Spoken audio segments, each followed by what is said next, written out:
Oggi prepareremo insieme le deliziose iris con la ricotta. L'iris è un dolce tipico della Sicilia. È costituito da un pan brioche fritto, farcito poi con una deliziosa crema di ricotta e cioccolato. Prepararle è piuttosto semplice, quindi allacciate il grembiuli che iniziamo subito a cucinare. Pronto è servito. Allora, come prima cosa andiamo a preparare l'impasto, quindi in una planetaria andiamo ad inserire la farina. Vi ricordo come sempre che la scheda degli ingredienti la troverete alla fine del video. Inseriamo poi lo zucchero e a questo punto sciogliamo il lievito di birra nel latte. Dell'iris esiste anche la variante al forno. Se siete interessati alla ricetta scrivetelo giù nei commenti. Aggiungiamo sempre nel latte un po' di estratto di vaniglia. Il latte dovrà essere a temperatura ambiente. Avviamo la planetaria e inseriamo il latte a filo. Quando l'impasto inizierà a compattarsi lasciando le pareti della planetaria pulite, possiamo aggiungere a poco lo strutto. Ne aggiungiamo una piccola quantità, aspettiamo che l'impasto lo incorpori, dopodiché aggiungiamo l'altro, fino a terminarlo tutto. Quando l'impasto si sarà di nuovo ricompattato, possiamo aggiungere per ultimo il sale e un po' di scorza d'arancia bio.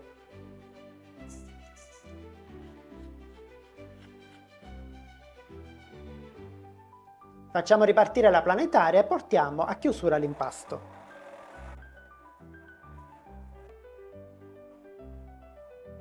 Quando l'impasto si sarà incordato sarà pronto, lo tiriamo fuori dalla planetaria e facciamo qualche piega di rinforzo.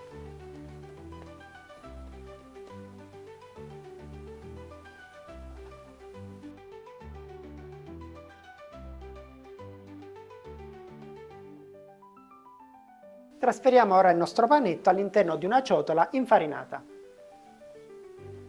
Lasciamo lievitare ora il nostro impasto, occorreranno all'incirca 2 ore, ma questo può variare in base alla temperatura che avrete nelle vostre case.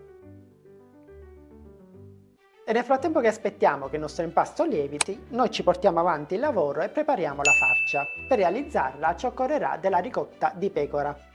È importante acquistare la ricotta il giorno prima perché la dobbiamo lasciare riposare tutta la notte affinché perda tutto il siero, perché deve essere abbastanza asciutta. Alla ricotta inseriamo lo zucchero e incominciamo a mescolare fino ad ottenere una crema liscia. Questo è un dolce piuttosto antico. Fu inventato da un pasticcere palermitano in onore della prima messa in onda dell'opera Iris al Teatro Massimo. E da quest'opera appunto prende il nome. Molti setacciano la ricotta e poi mettono lo zucchero. Io in questo caso faccio il contrario, prima metto lo zucchero e poi setaccio, perché mettendo lo zucchero la ricotta diventerà più morbida. Una volta setacciata la ricotta sarà più cremosa. E adesso possiamo aggiungere le gocce di cioccolato. E terminiamo di impastare. Bene, la nostra crema di ricotta adesso è pronta, la mettiamo da parte fino al momento dell'utilizzo. Trascorsa un'ora riprendiamo l'impasto e a questo punto non ci resta che formare dei panetti da 80 grammi ciascuno. Con queste dosi vi verranno 11 iris. Ora facciamo qualche piega all'impasto e poi lo pirliamo. Lo allarghiamo in questo modo, riponiamo i lembi verso l'interno e poi facciamo questo movimento con le mani. Ecco qua. Ripetiamo il procedimento per tutti gli altri. Una volta formati tutti i panetti ci occorreranno dei foglietti di carta forno di questa dimensione, dove andiamo ad appoggiare ogni panetto. Questo ci renderà più facile il momento della frittura. E ora li copriamo e li lasciamo lievitare ancora per un'altra ora. Trascorsa un'ora i nostri panetti saranno lievitati. Stacchiamo il panetto dalla carta forno ma non la buttiamo, ci servirà ancora. E stendiamo l'impasto. Dopo aver messo la crema di ricotta in una sacca a poscia andiamo a farcire le nostre iris. Ne mettiamo una generosa quantità al centro. Dopodiché tiriamo i lembi verso il centro. In questo modo. Sigilliamo bene la pasta affinché non si apra e mettiamo la parte sigillata verso il basso.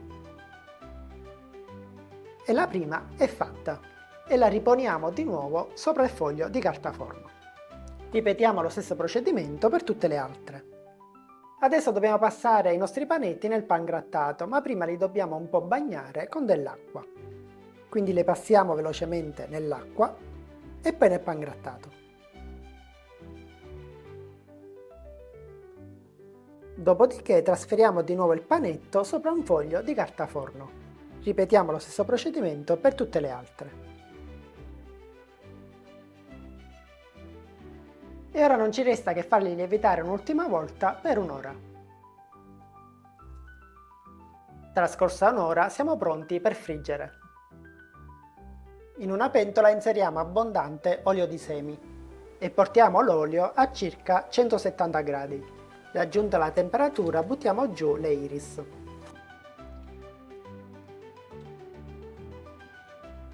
Quando si saranno dorate le possiamo tirare fuori. E adesso le nostre iris con la ricotta sono pronte per essere gustate. Pronto? E servito!